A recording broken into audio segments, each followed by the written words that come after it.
Hi, this is Justin Buell, and this is yet another video post for my blog, Radical Thought. Please check it out if you haven't. Now, I was going to do a post on money and money creation, fiat currency, all that sort of stuff, Keynesian economics, but turned on the news this morning, and apparently Barack Obama, the President of these United States, has won the Nobel Peace Prize.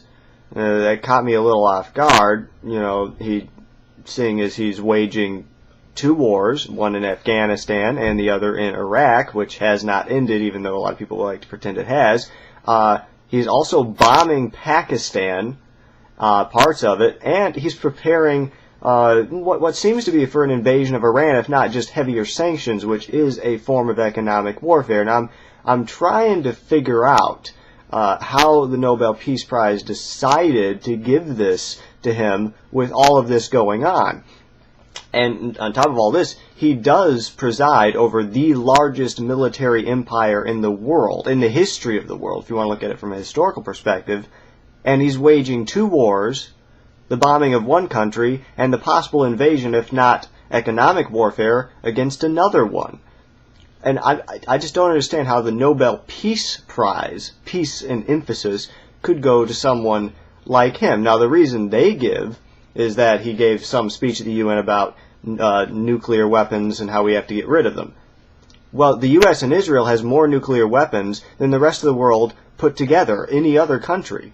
And we're worried about Iran, which has signed the Nuclear Non-Proliferation Treaty, sorry I couldn't say that, which has opened up its doors to inspections, where Israel has not signed the Non-Nuclear Proliferation Treaty and has not opened the doors to any inspections and has not allowed such to occur. And they actually have a huge stockpile of nuclear weapons we gave them. And Iran just simply has this nuclear site which may or may not produce one nuclear warhead, or it might just be for energy. We don't know, can't be sure. But we just know that they hate Israel and they want to kill everybody or something like that. And this guy, President Obama, he's elected on the platform of peace. Everybody expected the wars to come to an end when he got into office, except for, me, because I realized he was lying. And now I've been proved right, and everybody else who said the same thing has been proved right. He is just a black version of Bush. It's just the same thing. He is well-spoken, he talks about peace, he talks about how we have to come together, and at the same time he's actually waging more war on people than the previous administration.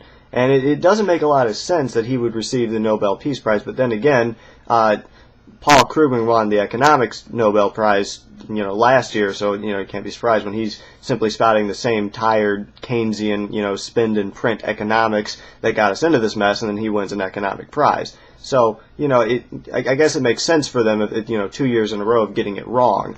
And, but at this point, if you're going to give Barack Obama the Nobel Peace Prize, you may as well just give Uwe Boll Best Director. I mean, Keanu Reeves Best Actor, and why not just give a Citizen of the Year award to O.J. Simpson while we're at it? Because if we're going to be completely opposite of what's reasonable, let's just do it that way. And there are only two presidents in the history. I was thinking about this morning. Only two presidents in the history of this country who's ever received a Nobel Peace Prize. And whatever you think of these people, during their presidencies, after their presidencies, whatever. And I'm not necessarily a fan of either of them, hugely, but they both deserved the Peace Prize for specific events. Theodore Roosevelt was President of the United States for 2 terms, from 1900 to 1908, I believe, and he received a Nobel Peace Prize for the specific act of negotiating a peace between the countries of Japan and Russia during that war. And it makes sense, whatever you think of his presidency as a whole, whatever you think of the guy's political philosophy, all that stuff, he deserved the Nobel Peace Prize for that specific act. He created peace between two countries.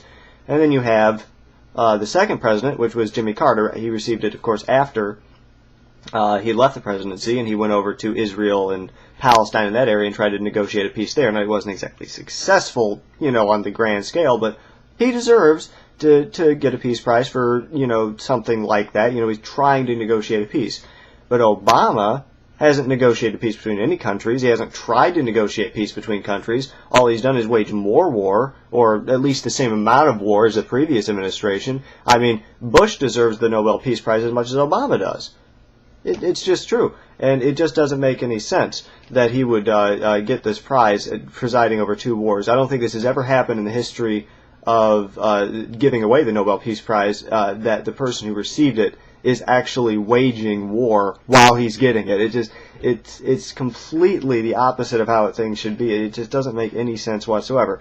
I tried to go through all the list of accomplishments that Barack Obama has done during his presidency, and I can't find any one of those accomplishments to meet the criteria for receiving any Nobel Prize. If you think about just in our own country, what has he done? He got into presidency, and he didn't repeal the Patriot Act. In fact, he's extended it. He hasn't restored habeas corpus. He promised to get rid of Guantanamo prison, but he hasn't, and he's not following through with that promise the way everything's looking. So, none of that is warranting of a Nobel Peace Prize, I don't think. He talked about, saving the environment, but he hasn't really done anything in that area to try and stop global warming that's killing us all or whatever. So, even from that perspective, if you actually believe in that stuff, he doesn't deserve a Nobel Peace Prize either for that. And, healthcare, he hasn't accomplished anything there, and what he actually does want to accomplish is pretty scary. But, nothing that he's done so far warrants any prize, economics, peace prize, whatever you go for. He doesn't deserve any of it. He hasn't accomplished anything.